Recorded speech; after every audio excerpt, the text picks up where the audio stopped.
Добро вечер и добре дојдовте во новата епизода на седмица. Како сте ми? Се надевам дека сте добри. Толку е. Испукавме два продолжени викенди. Еден за Великден и сега еден за 1 мај. Следниот празник е денот на сесловенските просветители Свети Кирил и Методи на 24 мај што се паѓа во сабот. Така што, кој успеа да одмори, кој прошета, време е да се фатиме за работа. Барем до летово, кога веројатно повеќето ќе ги користиме годишните одмори.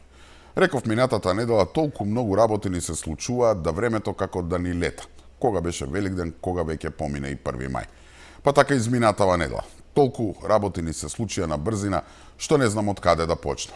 Но од некаде мора. Ајде нека биде од ова. Доколку екс-министерот за економија Крешник Бектеши се најде на обвинителна клупа за катастрофалниот пожар во импровизираната дискотека Пулс во Кочани, Дуи излегува на улица, вели за телевизија 24 лидерот на партијата Али Ахмети. Евентуалното обвинение за Бектеши, за кој лидерот на Дуи вели дека е политички прогон, не само што според Ахмети ќе ги извади интегративците на улица, туку тие ќе дадат и поддршка на протестите на семејствата на кои им загинаа децата во Кочани, но и како што вели Ахмети, нема да се поврачат додека не се обезбеди неселективна правда и предвремени парламентарни избори. Ако Али Ахмети излезе на улица, враќање нема, ќе ги поддржиме и барањата и протестите на семејствата на загинатите деца во Кочани, кои исто така бараат неселективна правда. Тој процес може да заврши само со предвремени парламентарни избори. Во пакетот мора да има и ветинг на сите функционери од осамостојувањето на државата до денеска, вклучително и судиите и јавните обвинители. Истражи приватизацијата, да се испита потеклото на имотот. Ако се чепне албанскиот јазик, Дуј ќе ги бойкотира локалните избори, кои без Дуј не можат да успеат, пошто државата ќе биде во политичка криза која ќе мора да заврши со избори. Првиот интегративец тврди дека понудата за предвремени парламентарни избори заедно со локалните дошла од премиерот Христијан Мицковски уште пред 100 дена влада и пред Мицковски да го предизвика на предвремен маратон лидерот на СДСМ Венко Филипче во собранието, но не прецизира дали била дел од пакетот со кој Дуи му обезбеди гласови на ВМРО ДПМН за реорганизација на владата. Дециден е дека главниот мотив бил на Мицковски да се заштедат пари, но и тоа што доколку наесен има двојни избори. Македонија дури во 2029-та ќе гласа и тоа на 3 изборни циклуси. Ахмети тврди потоа лидерот на ВМРО ДПМН се премислил и најавил дека парламентарни избори најрано може да има во пролет во 2026 година. Но за него тоа прашање не е затворено и не исклучува комуникација со Мицковски. Ахмети потврдува дека со се уште актуелниот коалициски партнер на Христијан Мицковски, Арбен Таравари, имал 3 средби. Не исклучува соработка за локалните избори, но вели се уште не е прецизирано како таа би одела и дали би било во прв или втор круг.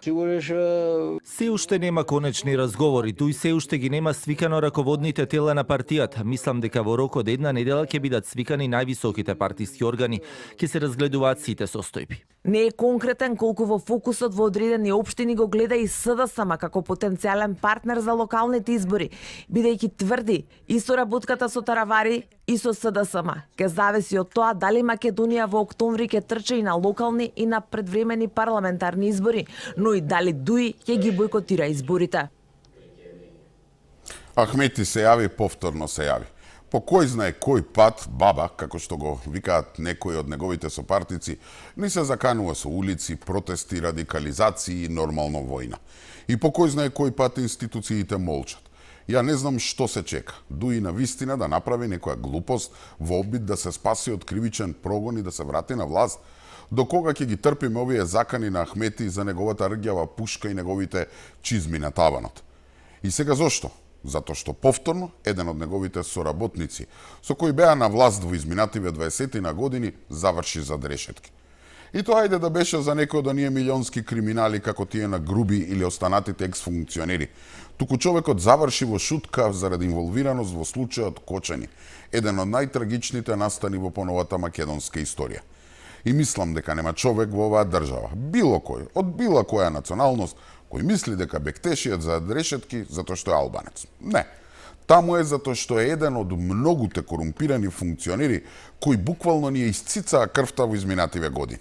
И да бидам искрен, донекаде го разбирам Ахмети. Му гори под нозете.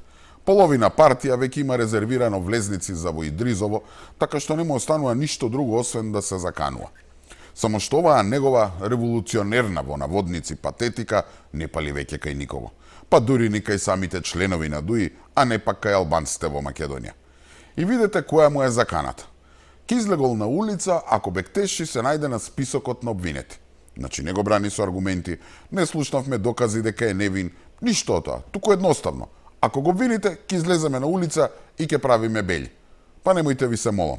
Ајде тогаш сите нека прават така. Ако ве обвинат за нешто, за некој криминал, соберете десетина души, затоа што повеќе од ова Ахмети не може да собере, излезете на улица и заканувајте се со војна. Па вели, ки ги поддржале барањата на семејствата на загинатите деца од Кочани, кои исто така барале неселективна правда. Чекете малку, не разбирам нешто. Ке поддржува протести, кои всушност се насочени против неколку децениската институционална негрижа на системот, кој цели 20 години го градеа неговите кадри. Значи сам против себе ќе протестира. Или ДУИ против Бектеши ќе протестира. Која иронија? Второ, вели ако Бектеши е обвинет, ќе ги поддржат протестите на родителите, ако не, тогаш што? Кој ги врти? Тогаш на Ахмети и ДУИ име гајле за загинатите деца и нивните родители. Срамота. Не, господин Ахмети. Ова што го прават обвинителството и МВР, но пред се обвинителството, во врска со Кочани, се вика истрага, а не лов на вештерки. Ама изгледа, интегративците сите овие години мислеа дека ако еднаш седнеш во министерска фотелја, тоа ти е доживотно алиби за недопирливост. Според тоа што го објавија како докази од истрагата, екс-министерот Бектеши, значи не албанецот Бектеши, туку екс-функционерот Бектеши, додека беше министер имаше и одговорности, не само бенефиции. Не само што треба да седне на обвинителна клупа заради трагедијата во Кочани, туку мора. Луѓе изгубија деца, цели семејства се во црно. Ахмети и ДУИ ни продаваат муабет дека ќе излегувале на улица. Зашто? За да го спасат својот сопартиец од одговорноста за што правел додека бил функционер. Ние тие најави ги слушаме веќе една година, претходно во неколку наврати ги слушавме, секој пат кога на тој политички субјект на Демократската унија за интеграција не одговараат политичките случувања или кога се изфрлени од игра, тие имаат тенденција да се закануваат и да покажуваат сила преку улица. Јас мислам дека се повеќе блефови и своевидни стравови од тоа што и самите се свесни и знаат дека предстои кон одредени поранешни носители на функции. Значи за ДУИ улицата е партиски паркинг. Да не беше трагично, ке беше комично. И тоа не е крајот на неговите абсурдни барања. Целата работа, замислете, требала да заврши со предвремени парламентарни избори, по кои ќе следел ветинг на сите функционери, вклучувајќи ги судиите и обвинителите. Чекайте бе луѓе, цели 20 години ДУИ беше дел од власта. Цели 20 години има министри, функционери, па дури не се фалеа и прв премиер албанец. Илјадници функционери на ДУИ се свртеа по институциите. Цело судство го наполнија со своји кадри и сега откако народот ги шутна во опозиција, ќе барале ветинг. Па малку ли им беа 20 години да го спроведат тој фамозен ветинг? Затоа немој да ми кажувате дека некој ги спречувал. Сите знаеме дека последните години СДСМ беше само пион во владата. Сета моќ беше во рацете на Ахмети. Преку неговиот пулен груби, кој те видовме, фати штрафта на првата кривина. И ајде да бидеме искрени. Ако му правимете ветинг на Бектеши, сигурно ќе се утврди дека бил одговорен за трагедијата во Кочани, токму затоа што за време на неговото министерување се случиле најголемите пропусти. Или ајде ветинг на Груби да му правиме, што ќе покаже тој. Еве, американците му направија, па гледаме што најдоа.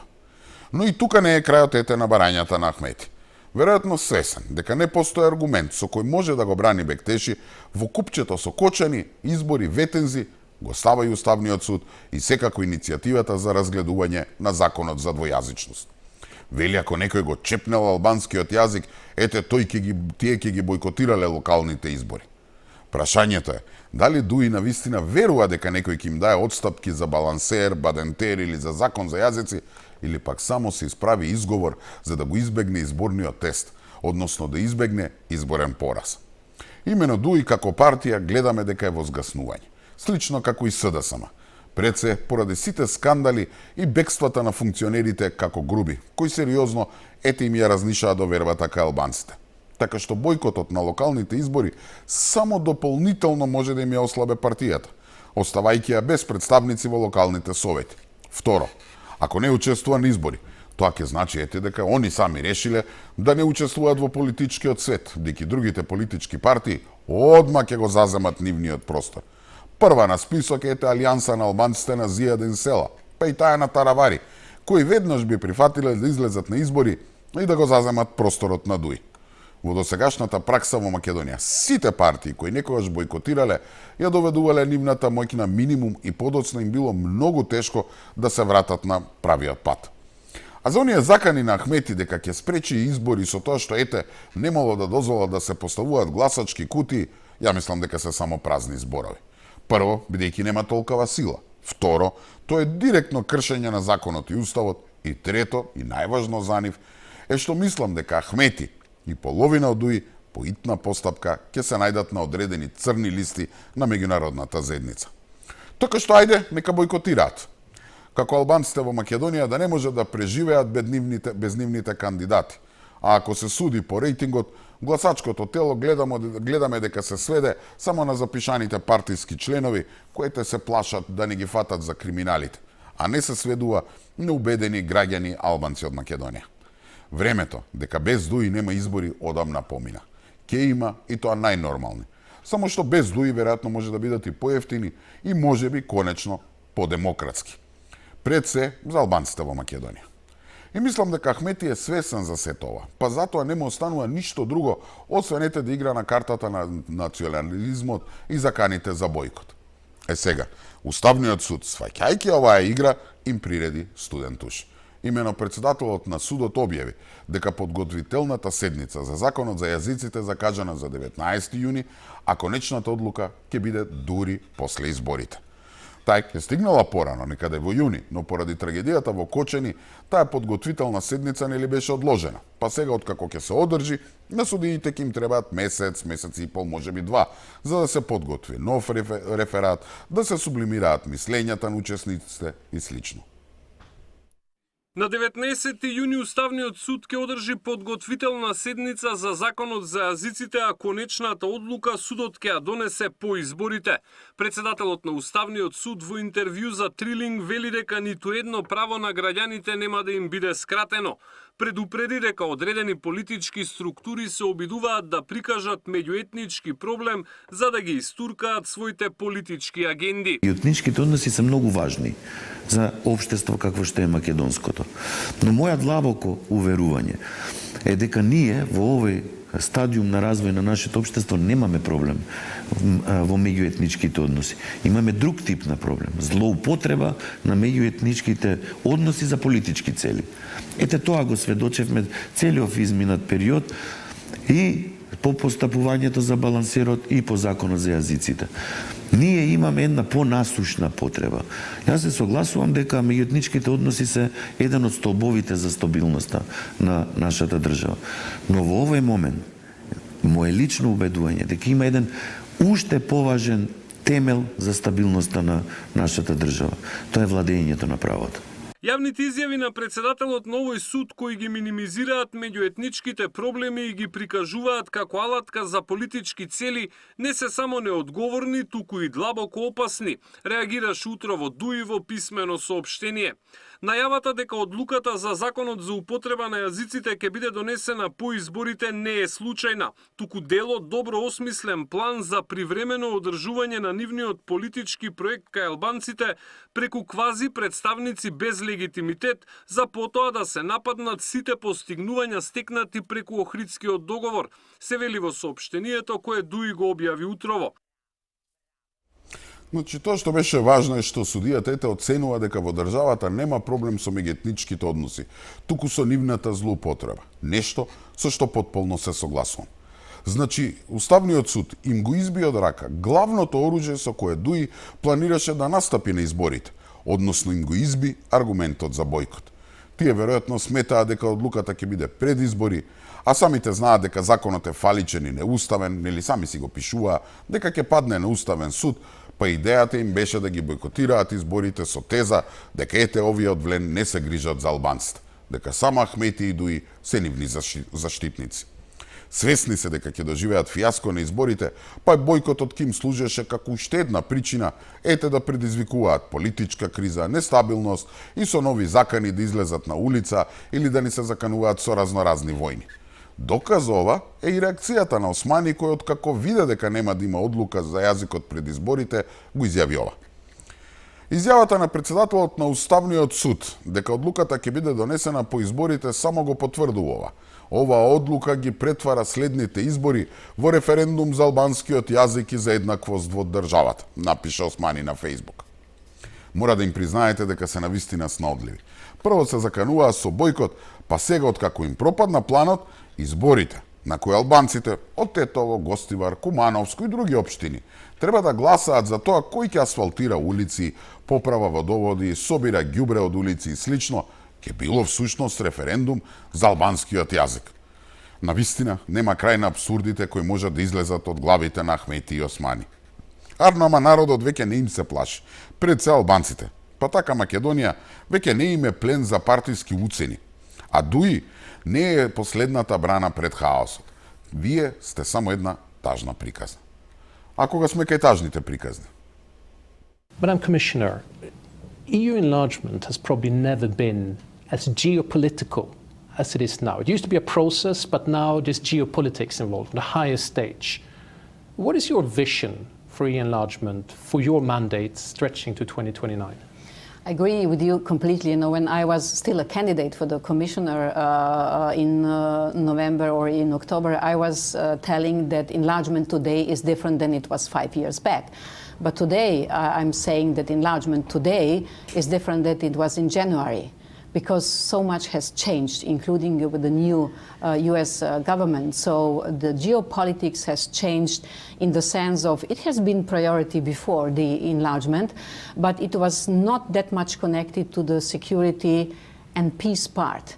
And again, you know, somehow with the enlargement today, we go back to the roots of why the EU has been established. It has been about providing peace, freedom, prosperity, and today we could add security. And this is what actually we do in the whole process. Of course, it's still about chapters and clusters and benchmarks, but this is far more important in the sense of that if we will fail in this, no, I will turn around it, we cannot fail.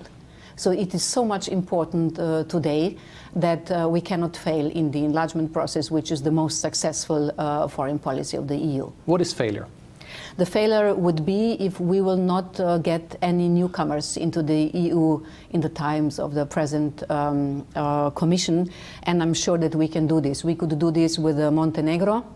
All the chapters are open, so we just are closing them, so we could finish at the end of 26 from the technical point of view. We could finish from the technical point of view with Albania until the end of 27. Why I'm saying the technical point of view? Because this is the negotiation procedure, they have to do the reforms, but then it's up to the member states who will decide if they will become a member or not. There is political paralysis in Kosovo right now. What's your message to Pristina?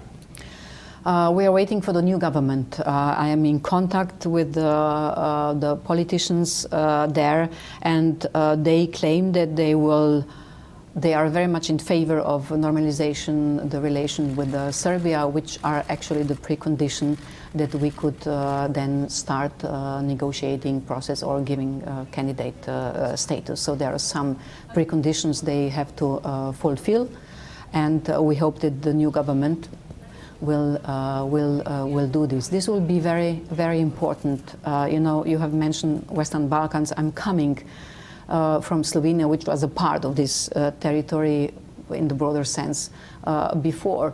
So the region was in some aspects better 20 years back than it is and it is today. And there are two very sad stories, or three. One of them is Kosovo not being able to move on. Another sad story is North Macedonia.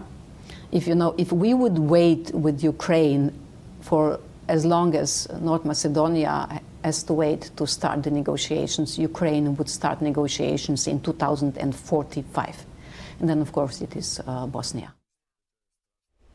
Извинете, ама мене ако ме прашувате, ова е голема навреда. Да, може би сме тажна приказна ако се гледа низ призмата на ЕУ интеграција.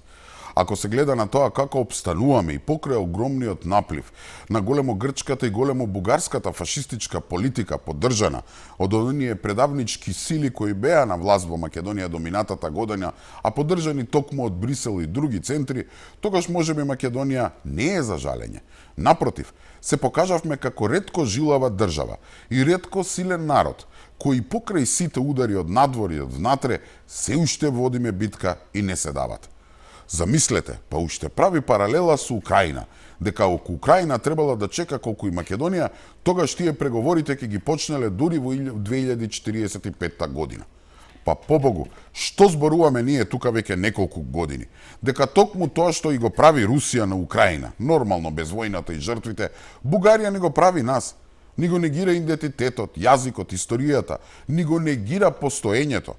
Што треба? Бугарија да не нападне, да ја освои Источна Македонија, за да бидат убиени илјадници луѓе, па тогаш да се освести Брисел и да ги започне преговорите со нас? Не разбирам. Вели регионот беше понапред пред 20 години. Да, токму така, но сега стагнира токму поради инертноста на Европската Унија, која ги држи земјите во неизвестност, поради тоа што гледаме и самите не знаат што сакаат. Брисел нон-стоп зборува за проширување, а поединечните моќни земји членки гледаме, некој се против. Памтите едно време дека целиот процес за проширување беше замрзнат поради Франција и Макрон, кои бараа нови правила пред било што да се прави. Или сега, кога Германија вели да се трне правилото на едногласност, односно да се трне правото на вето. Тоа не се однесува на ветото како што ние имаме, туку се однесува на тоа во иднина некои од помалите земји членки да не можат на една моќна Германија да истават вето за било што ќе реши во Европската Унија. Од економија, вооружување, газ, енергенци и слично. Или едноставно да се забрани малите земји членки да можат да им се спротивставуваат на поголемите и помоќните земји. А кога зборува да не потврлела, па Европската Унија веќе потврли и то токму со Македонија. Не знам дали господјата Ко знае дека во 90-тите години Македонија се нарекуваше лидер на Западниот Балкан и тоа бевме луѓе рангирани пред Хрватска, која ете сега веќе е земја членка на Унијата. Единствен проблем во тоа време, знаете, беше грчкото вето, а не неисполнување на некакви критериуми. Еве во 2001 година ја подпишавме спогодбата за стабилизација и асоциација, која исто така не беше сервирана како морков за да го прифатиме рамковниот договор и тогашните уставни измени, кои беа правени под нишанот на пушките од УЧК. 22 март 2004 година и официјално го поднесовме барањето за членство, а од 2005 година и официјално сме запишани како земја кандидат за членство. Од тогаш минаат цели 20 години и ние тапкаме во место. Ајде што Хрватска одамна не помина. Ве гледаме Црна Гора е веќе речиси пред портите и еве сега и Албанија ќе не претрка. И зошто? Заради нас? Не. Прво беше Грција, која не ни даваше да мрднеме цели 3 децении, а земите членки на Унијата сето време молчаа и со прст не мрднаа. Дури и за време на економската криза во Грција, кога беа на работ на банкрот, никој од ЕУ не ја притисна Атина, ете да извлече некоја концесија во наше име. Не, нас ни направија своевиден државен удар и ни го донесо оној Зоран Заев за да капитулира и ги прифати грчките уцени. Насила ни го сменија името и покрај неуспешниот референдум, ете со убедување дека конечно некаде ќе мрднеме. Што се случи, сите знаеме. Се појави друга членка на Унијата, Бугарија, која ни залепи ново вето. Среќа уште им беше тука Заев, па нели ја потпиша втората капитулација, наречена договор за добрососедство. Ама и тоа не беше доволно, па ни го инсталираа Ковачевски, кој после она, во наводници историско не, како попче го прифати францускиот предлог, со кој дефинитивно стави јаже околу вратот на Македонија. Нели дозволи бугарските барања да влезат во преговарачката рамка и промената на уставот да биде предуслов за преговори, така што сега Македонија не може да ги отвори преговорите со Унијата не заради бугарско вето, туку затоа што не ги исполнуваме условите од таа пуста преговарачка рамка. Сега ние немаме проблем со Бугарија, туку со сите земји членки на Унијата. Нели бре, со децении не убедуваше Европската Унија дека нивно правило е да не се внесуваат меѓусебни спорови во Унијата, а аспирантите претходно да си ги решат проблемите со соседите. Па тоа ни го зборевме уште кога имавме спор со Грција. Зашто не остана на истото во случајот со Бугарија? Да не оставеа прво да ги решиме проблемите, па потоа да си добиеме чиста преговарачка рамка. Ама по барање на Бугарија, Брисел премолчано си го погази собственото правило и ете направи отстапка. Го внесе проблемот во преговарачката рамка. Значи целиот овој период, од Грција, па еве сега преку Бугарија, и сите можни вета, Европската Унија си молчи. Дури ни сега нема ни едно А, ни едно Б да и се каже на Бугарија, додека за нас, па еве видете, имаат пофални зборови. Македонија може да служи како модел за другите за промовирање на културата и менталитетот на заедничко живење.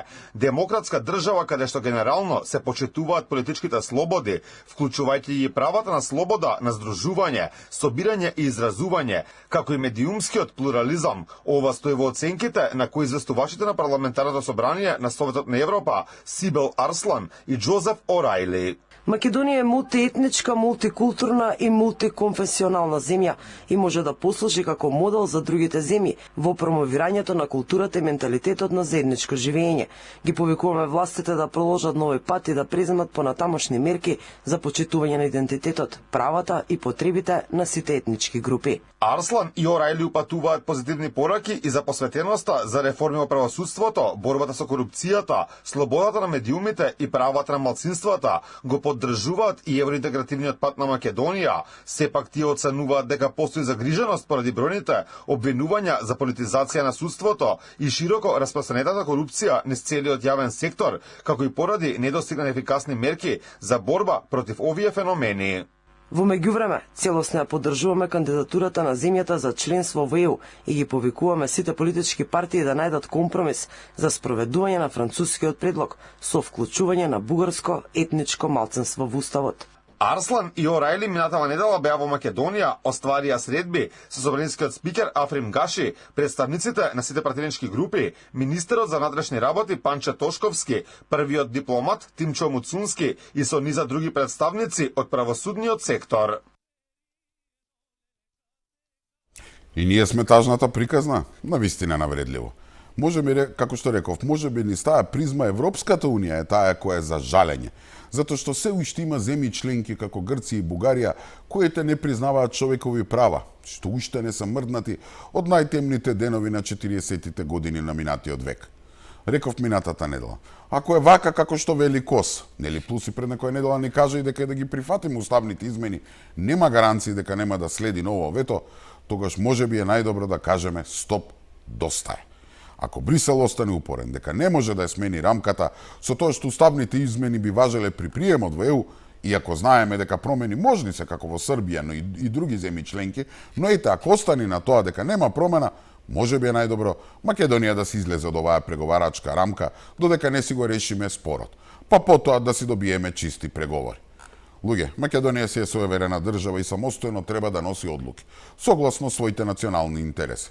Според тоа ете владата, или уште поважно, а народот смета дека францускиот предлог е штетен и не го решава проблем и е спротивен на националните интереси, тогаш можеби навистина треба да го одбиеме и да бараме ново решение.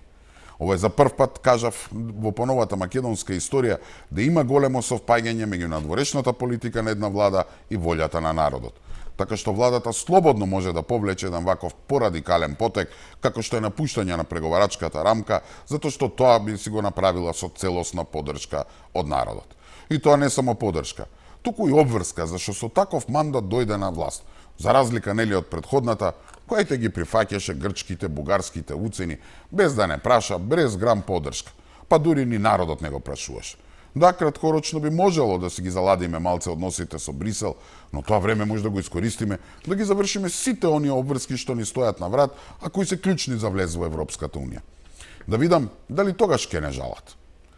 И тука мислам дека е веќе време да одмориме со еден блок реклами. Останете така, се враќаме за кратко.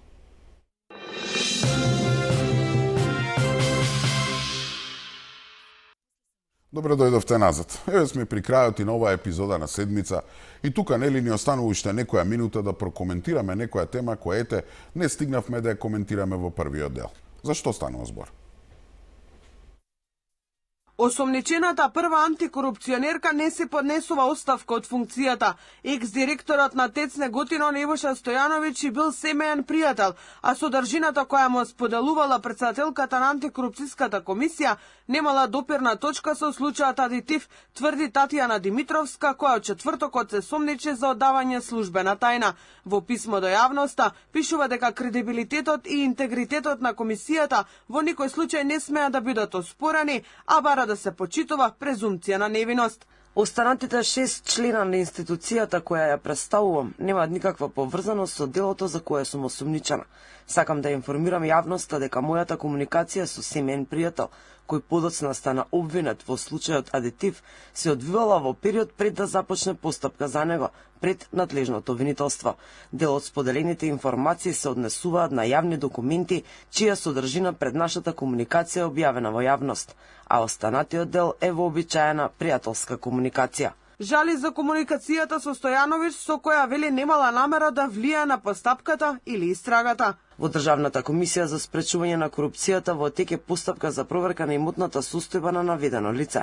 Со електронската распределба предметот не е додаден за постапување кај мене, а согласно тврдените правила немам никаква можност да влијам врз текот на постапката или врз исходот. Одлуките на ДКСК се носат колективно со мнозинство гласови на членовите.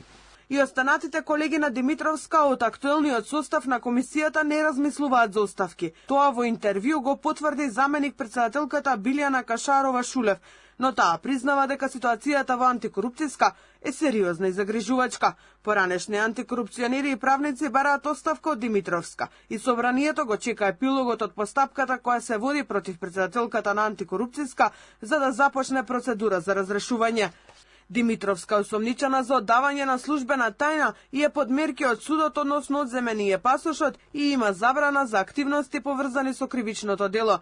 Тоа не ја спречува да оди на работа во комисијата, но целосно не ограничува во работата со предмети. Според обвинителството, Димитровска на екс-директорот на ТЕЦ Неготино, кој е обвинет во Адитив, од мај до декември лани во повеќе наврати му пишувала преку својот службен телефон и апликациите Viber и WhatsApp какви постапки се поведени како за него, така и за други обвинети во истиот случај. Да бе со пријател се изборувала, онака случајно. Знаете како е. Ке одите со другарот во кафана, на пијачка, на кафе, па онака успат ке му кажувате кој го испитува за милионски криминал, докаде е процедурата, што да направи. Обичен муабет меѓу пријатели. Да не верува човек. Плюс ниту збор за оставка. Вели целосно ќе соработувала со надлежните органи и очекувала брза и транспарентна разрешница на настанот, а ете мерките на предпазливост ќе ги почитувала во целост. Ама оставка нема. Значи, ние во моментов имаме претседателка на антикорупцијска комисија, осомничена за корупција, а практично уште е на функцијата. Како работи? Од дома, онлайн ќе учествува во работата на комисијата и ќе гласа за предмети во врска со корупција? Па немојте ви се молам. Па уште не знам зошто воопшто се прашуваме дали претседателката на антикорупцијската ќе поднесе оставка или не. Бидејќи оставката на функционери во Македонија нели е мислена именка, не треба бе да се чека. Потребно е Собраниската комисија за прашање изборите и именувањата да се разбуди од сонот и да повлече потек во контекст на изречената мерка за забрана за извршување одредени работи, нели како што е забраната за пристап до документи, на осомничената од страна на кривичниот суд, потребно е комисијата да постапни само според законот за антикорупција и судирни интереси, мислам дека е член 11, за покренување постапка за предвремено нејзино разрешување. Законот е јасен, само надлежните треба да го применат. Иако изречената мерка не е добро формулирана, онака јасно, дека каква е таа, кажува дека е забрана за извршување на професија, а членот 11 пред се алинеја Д од законот се мощни, десни и јасни. Ама не, ние ќе чекаме сама да се повлече. Ова само во Македонија го има. Имаме 5 члена на судски совет на кој собрание им изгласа недоверба. Имаме републички јавен обвинител за кога е почната постапка за разрешување. И сега имаме претседателка на антикорупцијска комисија осомничена за корупција. И никој бре не размислува за оставка. Навистина во светот го нема ова никаде. Што треба да се случи за да некој во ова наше правосудство има малку доблест и кога ќе му се случи вакво нешто, сам да се повлече, а не да чека на клоци да биде избркан. Всушност, вака кога ќе размислам, можда еврокомесарката во нешто е во право кога збореше. Си имаме ние некои работи кои се на вистина за жалење, како на пример ова со оставките. И тука мислам дека е веќе време да ја завршиме и оваа епизода на седмица. Се надевам дека го задржа вашето внимание. Со Господ напред, се гледаме за една недела, во исто време, на исто место. Имајте пријатна вечер.